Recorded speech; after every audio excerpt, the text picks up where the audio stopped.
Bowie, are you joining us? What the fuck?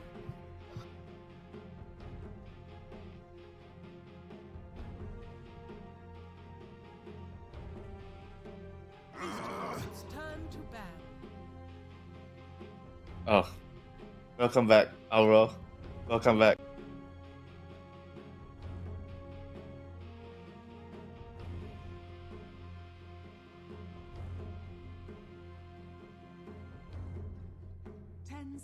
Remaining.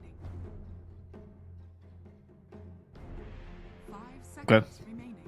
Dire team ban. Well, guys, welcome to Wolf Team versus BeastCoast. Draft's already going. My panel, Winter Ryu, will be joining us for this this very quick draft. Winter, you've got to see the draft from start to finish. What can you tell me about Wolf Team? Oh, that is not true. That is You not saw the true. whole draft. You saw the whole draft, Winter. You got it among men. What can you tell me about Wolf Team, Winter? They don't have a wolf. They have a bear. They have a bear. Good This one. Awesome. Thank you. Thank you. Well, Ryu, you saw BeastCoast draft from start to end. You were actually there in the room when they were drafting. What can you tell me about their draft? I don't know. We don't have actor hero. It's Good. strange. Yes. What do you We're think missing Exodus Hero actor could here. be? Dude. 10 seconds remaining. To be banned, Jugger banned. No, Jugger's not banned actually. Oh my 5 god. seconds remaining. Feels like a good Naga game. I don't think Oh yeah, it's the Naga. usual that we see from BeastCoast, but seems like a decent Naga game. Yeah, they have Good. they have the Underlord as well. The sleep and the Yeah. pit. That's very nice. You like the Naga 2, Winter? Yeah, Naga works really well against the Ursa for sure. Could they Pretty also decent. PL here, for example? Could you go for other illusion heroes? I think Pia's kind of not a hero, if you ask me. They're gonna go for Jugger. Juggernaut instead. What do you think of this idea? Almost solid decision. How Just could win Wolf the answer? lane, you know. What do you say? How could Wolf answer? They need like a 4 here, it seems like. So, is there anything that could really crush the Juggernaut? 10 They're seconds. taking the Hexers out. I think Snap's going 4. Otherwise, Beastmaster is going to just feed the lane. Remaining. Okay. So what possible 5 could be impactful enough here? Oh Disruptor? my god. Can we just pick Shen and make you happy? Does it Shen? Yeah, right? I mean, it's not the greatest chunk. Oh, Green stroke. Okay. that's all right. That's nice. Oh, They have Winter, Void you've and ex- Ursa. well, Winter, you've given me really lengthy explanations about this draft, but I'm gonna ask you for one more comment about Wolf Team. What is the comment? Whatever you want to make it, Winter. Well, I didn't watch the whole draft. I just caught the tail end of it. So, but I kind of like the tail end of it. I like the Grim Stroke with the Void, the Ursa. I think that's a pretty wonderful combo. So Nice. I'm gonna go with Wolf Team. Awesome, right? What can you tell me about BeastCoast? This last pick, the last pick Jugger pick was decent. I think it's a really solid pick. So doesn't get too much in the game, too much attention. They just banned some heroes from Actor. I'm going with BeastCoast. We didn't see the whole draft, but what we could see here in the end seems like a good draft. Yes. Unless you gotta do the experts panel with the experts draft, and for that we have the expert casters, Bowie and Gareth. Short and sweet. That's how I love my analyst panels, keeping it short and sweet as we head into game 1 of Team Wolf up against BeastCoast. Bowie. BeastCoast have been looking good for the past 3 years. When is it time to topple them? Is it now? Is it Wolf Team, do you reckon? They've got Beastmaster. I actually really like Wolf Team's draft. I think BeastCoast, as always, they went for comfort with that Jug, but I actually like the Ursa matchup versus Jug quite a bit. It's really hard for the Jug to really burst you with Omni Slash ever. If he spins on you, you just right-click him. But it's BeastCoast. I feel like that puck could create a lot of space. I also feel like the Underlord versus Void Spirit could be kind of a problem. So we'll see how well HFN played. I think they only played one series, right? One game HFN looked really solid, yet they lost. The other game, he didn't really look that good. So I feel like he has the potential to kind of solo carry this game if he does really well. Okay, and you still like him on, I guess I would call Ursa more of an active carry hero. He's not the Luna Gyro Medusa, which HFN has kind of made his name on over the past couple of tours. Do you like him on this more aggressive, action-focused hero? I mean, can always farm Battlefield on Ursa, right? But I would like to see a more active playstyle for sure. I think Diffusal Blade would be really good.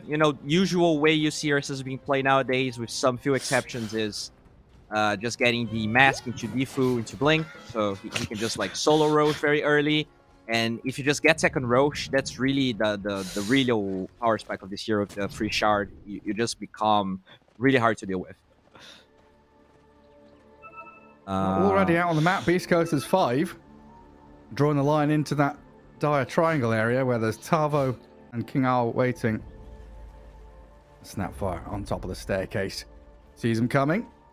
Does move to retreat. Gojira could go for a toss play or an avalanche, but he's not leveling anything up on the Tiny just yet. And they do spot out the Tavo Beastmaster with his Underlord and Puck. Trying to body block him there, sees Smile, allowing for the spin of K1. And they all come in and incredibly strong. Adriano in trouble too. Forced back by Gojira, but K1 and Stinger have to pop the one to try and survive. Fairy Fire from the Ench as well. They've killed K1, which is a huge one for them. And HFN, K3. He wants more. Oh, body blocks. He's body blocked by Whisper.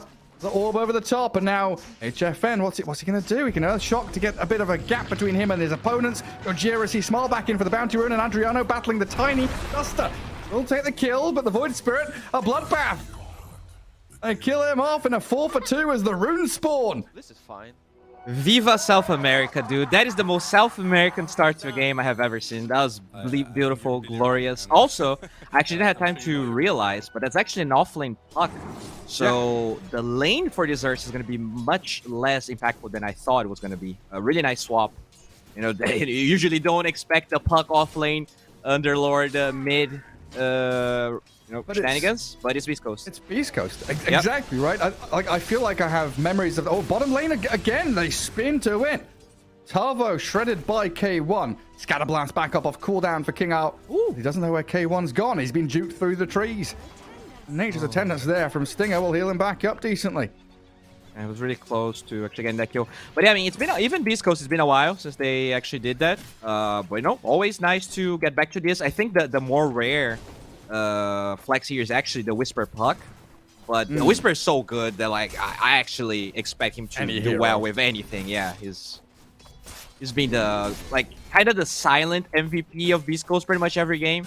Usually talk about K1 and See Smile, but he really is like the rock, rank 1 for so long, playing on a ping disadvantage for 3 years.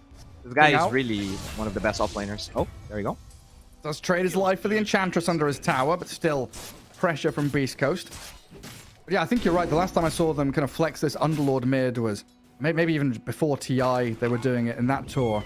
But it's the Puck Underlord, that exact matchup and that swap they did. I remember from the first season or the first couple of seasons, they did this quite often when offlane Puck was a thing with that Urn Rush. As Whisper will have to Fairy Fire jaunt and back to his orb. Get away from that Ursa. So far, see Smile crushing his lane in terms of CS, doubling up. I mean, even tripling up if you count denies over the Void Spirit. Yeah, Handling that Adriano. hero. It just gets so much base damage. It's kind of crazy to lane against Underlord. Whisper. He is being zoned out quite a bit, but it feels like to actually zone the Puck, HFN is also losing a fair amount of creeps. So Whisper still doing really well, all things considered. Yeah, Whisper getting his farm, getting his null. Still has tangos to munch on too. And Duster with a couple of mangoes could cause problems for him. Trying to hunt in the trees for the Fairy Dragon. But there's another orb defensively. Just consistently dragging heroes around. Being a nuisance. Would you like to see Gojira maybe lane drag? Pull this wave back? Or is it's fine with a double wave coming in? I think it's fine. If you actually drag that wave, then you can actually equalize it again for Wolf Team. I think he's doing really well right now. I kind of expected maybe a point in Phantom's Embrace from Duster if they actually wanted to kill Whisper. It feels like he kind of gave up on that kill advantage. They're just playing for the lane. Very curious to see what HFN is going to go in terms of item build. I think it's going to be a Diffusal because it's very, very rare to see Phase Boots and Battle Fury together. Toss. Oh, Gojira. Yeah, toss back into tower range, and Duster picked off by Whisper, who jaunts across the little waterfall, finds his safety. It's 3 minutes in, and there's 11 kills in this game. What's happening? Nearly a 12th one there. HFN nearly had. Gojira's tiny. What's he? He's going to go for a stick toss back. He's trying. Yeah, can't find the Ursa. But yeah, it feels like Diffusal Blade probably the way to go in terms of tempo as well, right? It's been a long time since we've seen that Mask of Madness Basher Ursa. Battle Fury feels a little slow. Diffusal Blade, after being buffed in terms of price performance, a real strong go-to item. Yeah, it feels really good on this hero. And Battle Fury, I don't think his lane is going that well for him to even attempt that. I think I really feel like the first rotation we might see this game is actually the Tiny at nighttime. So like Gojira, he's not going to be needed here in a couple of seconds. Really weird as well from Duster there. It's just Whisper causing problems. They don't know when to go. They don't know if they're here or there in terms of getting on this puck. Yeah, they're you're right about struggling. the skill build as well. Like you kind of have to go Stroke of Fate on Grim. And then you're with an Ursa, so you feel like I need Inkswell. So Which Phantom's you gotta be Embrace is careful always like an here. afterthought. Toss HFN across, jaunt away again. Yeah, he How has the no lanes going? bottom. It's overall, K1 actually got a fair amount of kills, but I think Tavo, Beastmaster usually don't win their lane most of the time, especially when the carry gets picked afterwards. They're diving King Gao here. Yeah, they've got this double heal, Nature's Attendance plus Healing Ward, which has kept them sustained in lane as Whisper picks up the kill on HFN. Gojira with a Tombo. Destroys the teddy bear. BeastCoast getting the upper hand in all three lanes. A really, really dominant performance out of this laning stage from them.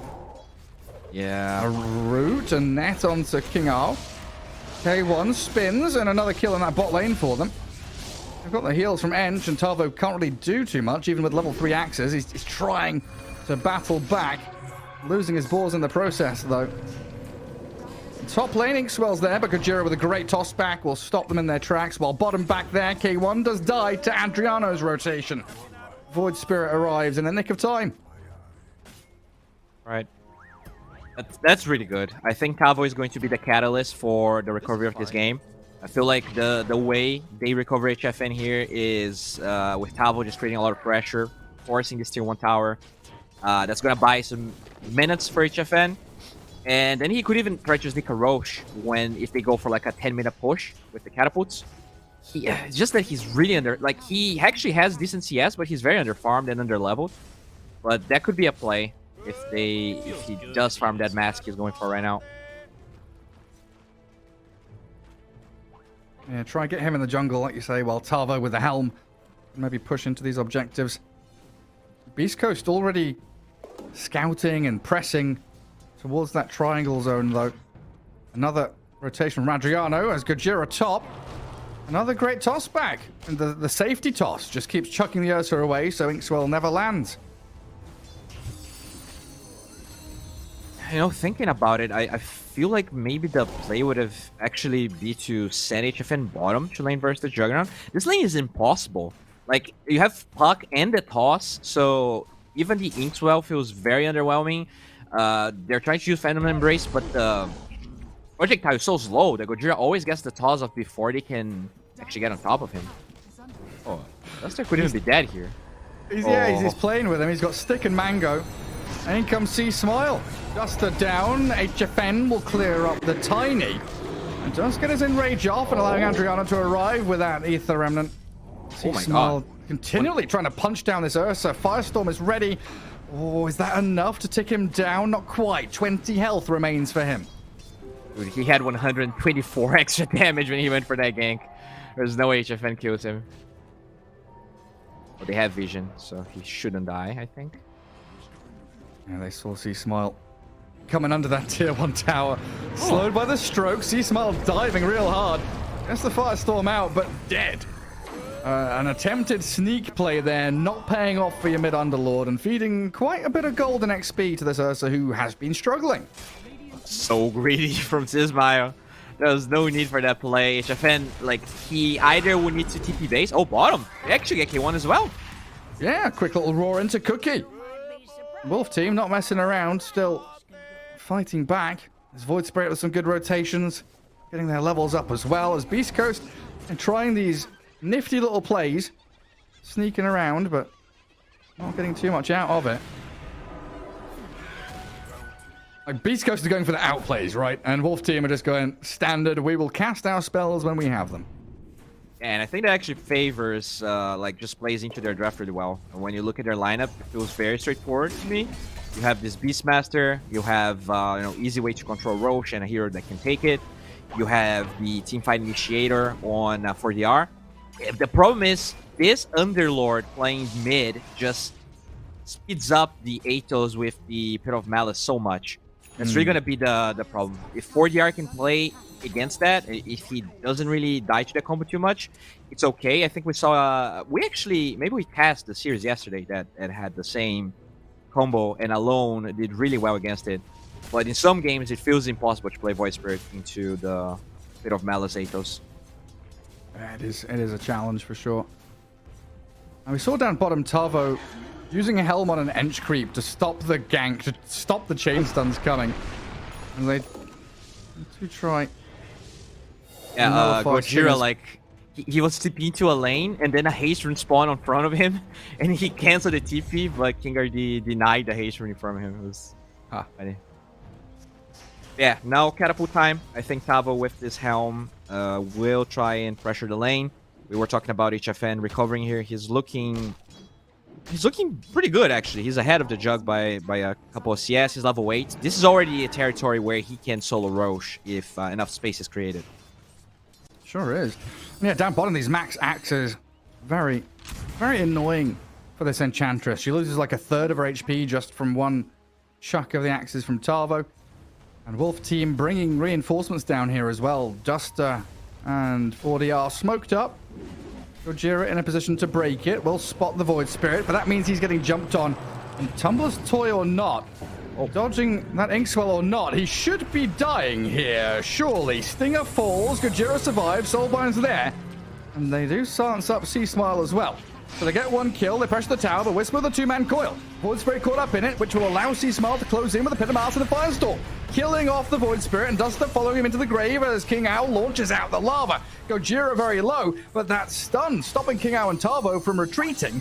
And Whisper aggressively moving in towards the Snapfire in the back while C-Smile deals with the Beastmaster at the front. So a double kill for the puck, and the body blocks from Gojira looking to try and give Whisper a triple. Pit of Malice to slow and stop Tavo's maneuvering, and there it is. Gojira's playing so well. He's 0-3, but I felt like he had so much impact in that top lane.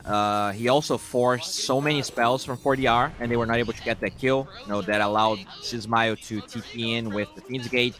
They even wasted the Soulbind, didn't get the kill anyways, and that just allowed BeastCoast to cruise through that team fight.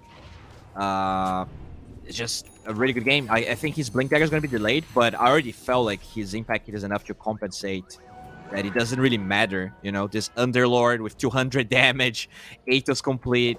They can team fight and initiate without that Tiny. Yeah, good luck. And a rushed Witchblade, right? You've got this Brown Boots double null Witchblade on Whisper. I'll come back to this in a second because Beastmaster initiated on the hit. Not going to close his retreat completely, so they do need the coil and a jump in. Gojira tosses the puck, which puts Whisper in harm's way.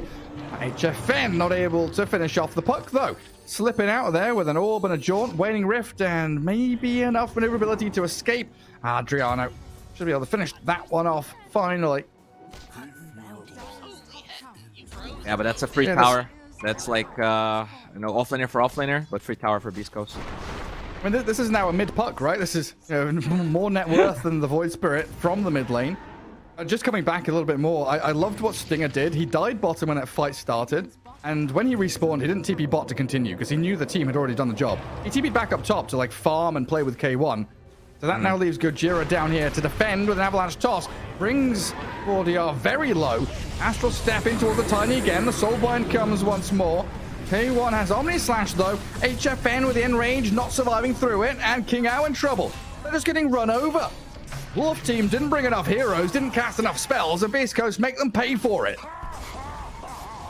Dude, I am just baffled by how much Gojira is being impactful this game. He's getting like, I think at the beginning in that 0-minute smoke, he got like a 5-man avalanche. Then I saw like 2 4-man avalanches this game.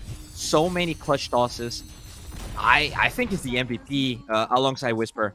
He is just being crazy impactful, and he has like arcane boots, no blink dagger, 14 minutes. It's the Tumbler's toy, man.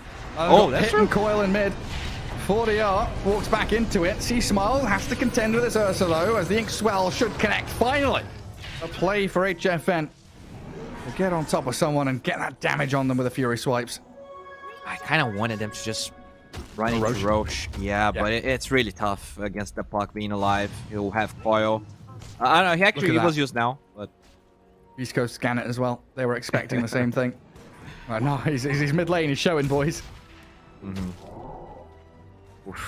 We'll see what wins are going to bring HFN. He could go blink, but this game is in a state where maybe BKB is the right choice. I feel like BeastCoast is running at them anyways, and a lot of times when that's the case, just having BKB to be that wall for your team could be the difference maker more than the blink dagger, actually. Because everyone there is really hard to kill, right? The Puck and the Tiny can just deal with him. Then you have the Pit of Malice Atos. Everything has a lot of cast range as well. I feel like Blink is not going to cut it for him this game.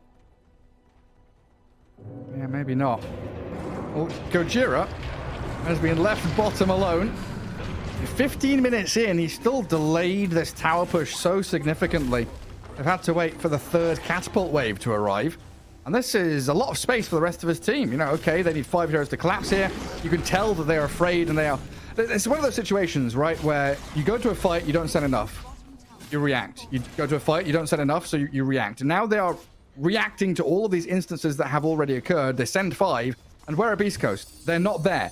They're not responding. They're not entertaining the team fight. They're getting value elsewhere on the map. It's like they forced their opponents into making an error, which felt like a good move. Totally. They've been... I really feel like after... There was a move where 4DR, got a couple of rotations, HFN got a couple of kills, that the Underlord throw happened top. But after that, BeastCoast really recomposed themselves, and now they're even sneaking Roche here against the Ursa Beastmaster lineup. That's crazy. And they have tightened up completely. And Wolf team, they're going to realize this too late. 4DR silence before he can get any spells off, and the dodge of the Phantom's Embrace means Whisper's fight. They've got a great pit. The kisses look good though. King Ao launches it in towards them. Artillery lands from long range. Whisper finally dies, and that Ursa Omni slashed into oblivion by K1. They'll clear up the boards and a Helm creep now as C-Smile Fiend's Gates aggressively into Duster. 3 hits it takes to take him down as King Ao TP's home, but another 4-hero sweep. Wolf team lose pretty much everything to contest Roche, and they don't steal, they don't stop, and this game is now completely out of hand. Yeah, this game looks... and who has the Aegis right now? It's not the Juggernaut, because this Underlord is right-clicking for 200 extra damage, so he's actually the Siege hero now. Yeah, he's the frontliner. This is beautiful. Yeah, I mean, they were just a little bit late with the smoke. I also feel like this was not... I actually consider it 4DR to be a really good Void Spirit player. But there were a fair amount of missed Aether Remnants this game. So it felt like he maybe connected some of those... Oh, there you go. Oh, Gojira's Blink reveal. Drops 2 of them to half HP, and C-Small's here for cleanup. Whisper slows and silences the Ursa. He's got Enrage, but he has no TP. I struggle to see a world in which HFN survives this. Illusory Orb to dive, another tiny combo from Gojira as Tarvo and King Ao They will show their faces down here. A little spooky though. Adriano going deep for this tiny, but can't stop in the process. Now K1 can open up on him. I'll toss him around. Finish off the Void Spirit, and this one-way street of a game is about to come to a dead end for Wolf Team. Whisper. What's he? He's just blinking forward and looking for creeps. Go on, give me the helm creep. Give me the boars. Anything. Yeah, Whisper, man. You know, at the end of the day, I'm not sure if even Wolf Team realized quick enough that the puck was going to be offlane. I feel like if they had, maybe just sending the Ursa bottom would have been a better choice, because that kill lane was useless against the puck tiny. I really felt like if you're going to, even the way he started the game with his kill build on the Ursa, kind of just wasted a lot of potential that, you know, he could have had farming wise. His timings were delayed, and he really went to try and zone and kill the puck, and I don't think he got a single kill on Whisper in the lane stage, maybe once. Hibernation time for the bear. Oh, Underlord. Fiend's Gate going. See Smile. Starts up by the dead wife. Another coil, this time just for the Grimstroke. Quick and easy. That's how fast BeastCoast can maneuver around the map with this Underlord as well. From the mid lane, he's involved in everything. Aegis and BKB in hand now too. And he'd go for that blink, so maybe he gets a kill on Stinger because of it. Well, they're finding 40R in that top jungle as, yeah, they do kill Stinger mid. Void Spirit dying in the pit though. Astral Step off to the left. Runs northwards. It looks like he might just be able to slip away as Whisper always contemplating this. If he just had a little bit of vision, he probably would have gone for it. As Gojira makes the play mid onto King Out. Goes for the TP home now. See ya, boys. So good. Yeah, it's you know, it's BeastCoast. Sometimes they are inconsistent, but this was a really good showing from them from the start. You know, just like one or two hiccups here and there, but they played really well. I think the flexing was great, and now HFN could be in trouble. Yeah, they just keep on going. You show your face anywhere on this map, and you've got Sea Smile and Whisper running down straight in towards you. Toss back from Gojira will find the Straggler and Duster as well. This Aegis in hand for Sea Smile has given them so much boldness to just play aggressively, consistently, getting down the throats of their enemies. And Gojira's, you know, he's mid lane killer, and he runs straight top, nearly finds the 40R Void Spirit. Problems everywhere. He's definitely a troublemaker, this guy. It's really fun watching this guy play. He's definitely one of the best position force South America for a long time actually. And I really don't know what Wolf Team can do, because they played for this blink timing on the Ursa, totally failed. They just cannot team fight. There's no hero that can stand their ground against whatever BeastCoast throws at them. They have double blink now as well. Beastmaster has one. So maybe if they can jump the back lines as Ursa goes towards Stinger, but this Pit of Malice zoning the rest of Wolf Team away from BeastCoast, and now the Enrage is done. The Omni Slash will come into play. K1 on a killing spree, forces the buyback out of the Grimstroke, but HFN has called GG, and he is out of there. He has disconnected.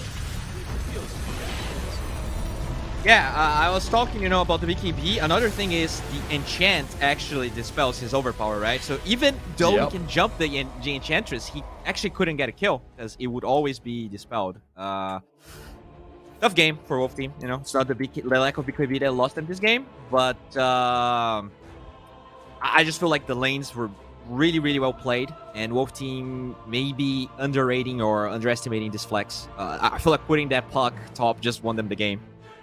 Also, 4DR, you know, there was a chance that 4DR could have kind of put this game back on track if he didn't miss a single rotation, but it was really like so much pressure on him.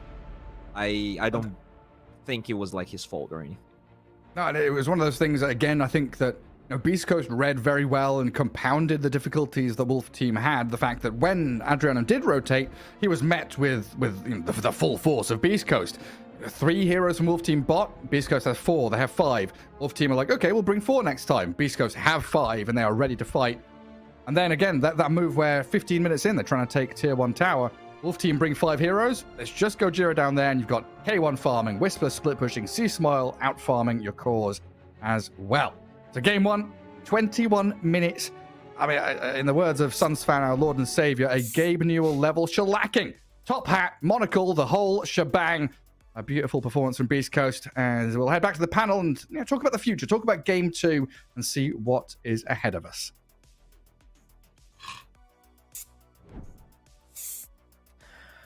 People aren't actually aware of this rule because it doesn't happen very often, but panels actually have to be proportional to the time of games, right? So because we knew it was going to be a really short game, only 21 minutes, that's why we only had a 2-minute panel. 10%, that's the stipulated amount of time according to the caster union. Rayur, that was, as Gareth said, sorry, a game of level shellacking. Absolutely destroyed there from Wolf Team. Do you feel like that was a drafting issue because you weren't a big fan of Wolf Team draft, or do you feel like there was an execution where they just got outclassed by BeastCoast? I think they just got destroyed, out-drafted and outplayed by BeastCoast. Okay. The idea on putting Underlord on mid lane was next level. Most of the heroes that the spirits on the mid lane suffers too much against Underlord. Underlord plays like a wall. Like he's here and you can't do anything if you're a spirit. So ADR was quite sad this game. Every time he tried to do something, there's Underlord, Rudolph attacks him, Pit of Malice, and he's like standing still. And I think the draft of Wolf Team lacks too much siege damage. They have Beastmaster, but they don't have the carrier or mid lane to just right-click the tower. And on the bottom play, on 30 minutes, they just went 5 guys on the tower and they just got wiped by BeastCoast. So I think BeastCoast just destroyed them this game. Yeah. Winter, would you add anything to that? I think it's a little bit unfair to say that they have a lot of issues and a lot of lacking with the draft, because I feel like what happened before the game started, there was like a minute 6 kills. They got 3 or 4 kills, I can't remember the exact amount, before the laning phase started, so that definitely affected the laning phase a lot, especially for the Beastmaster. But I definitely agree that the pit lord mid was definitely a very, very smart idea, swapping the lanes to the Puck and the pit lord. And pit lord seems like, I think with the change of his ultimate, I might feel that he's actually more suited as a mid hero, because you kind of want to build him like with threats, maybe a Atos than a BKB, like a hitter, like being like a more damage dealer. And the way his ultimate works right now, like what Ryu said, it's very easy for him to just rotate around with the Fiend's Gate. So it makes the opponent, usually the hero that wants to rotate the Puck or the Spirit heroes, they feel very tentative about what they want to do. You could see Adriano in the game, he was trying really hard because he felt a lot of pressure, because he knew that both the side lanes were really bad. So he understood that he has to do something, but sometimes he was forcing it a lot, and he sacrificed his own game to do that. So they basically lost all 3 lanes. Yeah, I think that pretty much sums it up. This time Wolf didn't really get to play the game at all. Right? You were telling me last time we casted them, or we paneled for them, that Wolf sometimes makes mistakes in the mid-late game, but usually their early game is pretty solid for the most part. We didn't really get to see them play at all this time. We'll see what happens in game number 2. Do you have any hope for him, or you, or anything you'd think they're going to bring out in game number 2? Might change. Maybe they are picking some carry to HFN that hits 2 creeps at once instead of Ursel. Maybe they go for Luna TB. I don't know, something that HFN can just carry the game or try to farm. Right. Because I think every time they just pick something that is not a carry who hits 2 units at the same time, the game's trash. Right. Well, we're going to have to see if they find that carry, or if it's going to be another win for BeastCoast as we take a small break and come back with game 2 between BeastCoast and Wolf Team.